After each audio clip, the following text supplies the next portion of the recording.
Good morning. We have another sizable lesson for us. Lesson 73. I will there be light. And so I've already sassily screamed this out many times in the shower.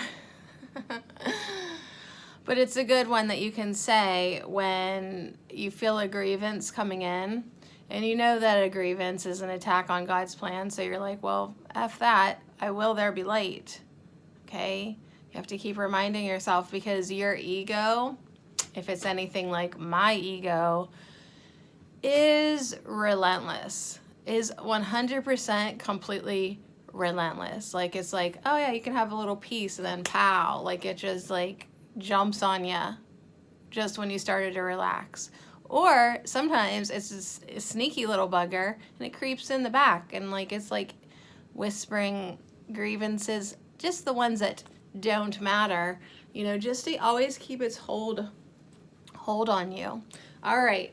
Anyways, enough of that. Enough of that. Got my collared shirt on today. All right. I will there be light. Today we are considering the will you share with God. This is not the same as the ego's idle wishes, out of which darkness and nothingness can arise. The will you share with God has all the power of creation in it. The ego's idle wishes are unshared and therefore have no power at all. Its wishes are not idle in the sense that they can make a world of illusions in which your belief can be very strong. But they are idle indeed in terms of creation. They make nothing that is real. All right, that's the first paragraph. I literally just came downstairs. I need a drink.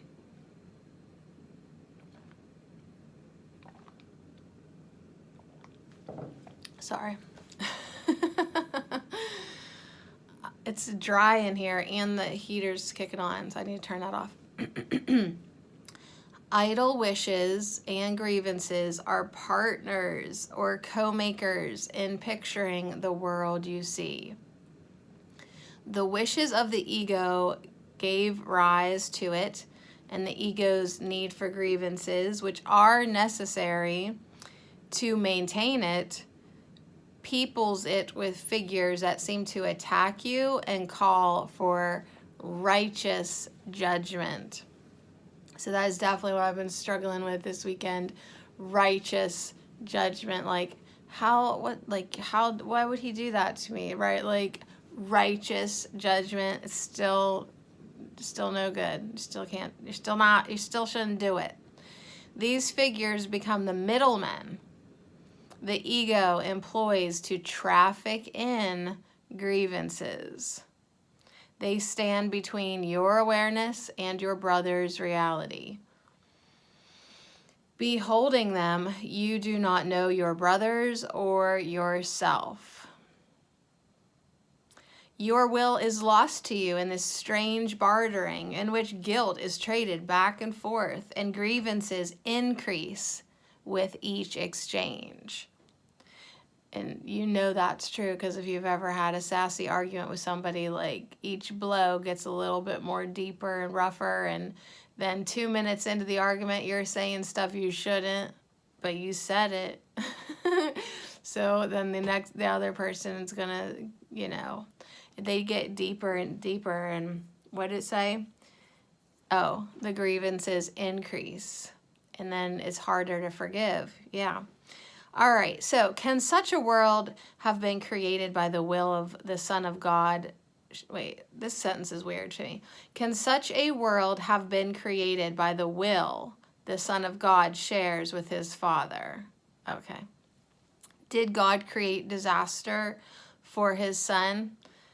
Creation is the will of both together. Would God create a world that kills himself? See, these are those confusing questions. Sometimes the Course in Miracles asks you, you're like, I don't know, would he? But the way it's written, it's supposed to be obvious that he would not. But I can just see how that might be confusing. All right. Anyways, that's why you got to read this book 100 times over the next 10 years. Okay? Today we will try once more to reach the world that is in accordance with your will. The light is in it because it does not oppose the will of God. My eyes are burning.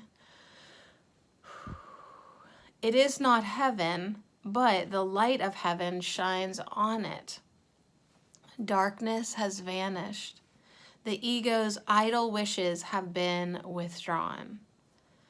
Yet the light that shines upon this world reflects your will, and so it must be in you that we will look for it.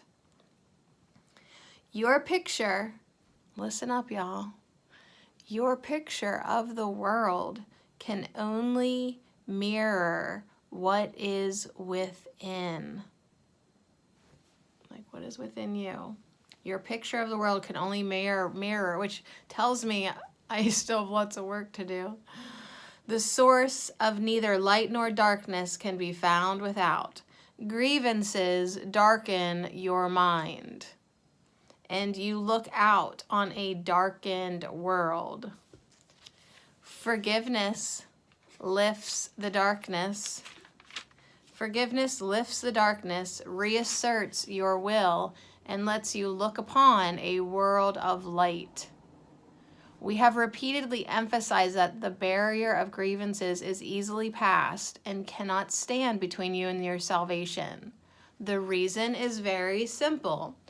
Do you really want to be in hell? Do you really want to weep and suffer and die? Forget the ego's arguments which seek to prove all this is really heaven.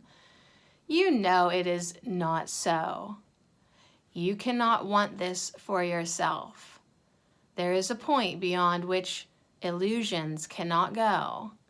Suffering is not happiness, and it is happiness you really want.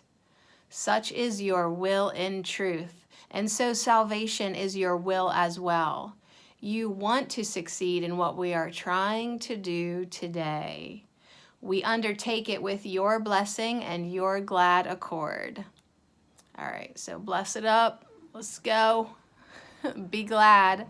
We will succeed today if you remember that you want salvation for yourself. You want to accept God's plan because you share in it. You have no will that can really oppose it, and you do not want to do so. Salvation is for you. Above all else, you want the freedom to remember who you really are. Today it is the ego that stands powerless before your will. Your will is free, and nothing can prevail against it. Therefore, we undertake the exercises for today in happy confidence, certain that we will find what it is your will to find, and remember what it is your will to remember. No idle wishes can detain us, nor deceive us with an illusion of strength. Today, let your will be done, and end forever the insane belief that it is hell in place of heaven that you choose. We will begin our longer practice periods with the recognition that God's plan for salvation, and only His, is wholly in accord with your will. It is not the purpose of an alien power thrust upon you unwillingly. It is the one purpose here on which you and your Father are in perfect accord. You will succeed today. The time appointed for the release of the Son of God from hell and from all idle wishes. His will is now restored to his awareness. He is willing this very day to look upon the light in him and be saved. After reminding yourself of this and determining to keep your will clearly in mind, tell yourself with gentle firmness and quiet certainty, I will there be light. Let me behold the light that reflects God's will and mine. Then let your will assert itself, joined with the power of God and united with yourself. Put the rest of the practice period under their guidance. Join with them as they lead the way. Yeah, sound good? All right. In the practice period, in the shorter, you got to do some short ones too. In the shorter practice periods, again, make a declaration of what you really want. Make a declaration of what you really want. Say, I will there be light. Darkness is not my will. This should be repeated several times an hour. It is most important, however, to apply today's idea in this form. Immediately you are tempted to hold a grievance of any kind. That's why I said it so much in the shower, because I was tempted. This will help you let your grievances go instead of cherishing them and hiding them in darkness. Because whatever we hide in darkness, we're giving it strength and keeping it going. So bring it out to the light, see it, and say, I will there be light. Darkness is not my will. And then like you can go on from that, you know, like I do not cherish grievances, you know. Grievances attack the will of God, and it is not my will to cherish them.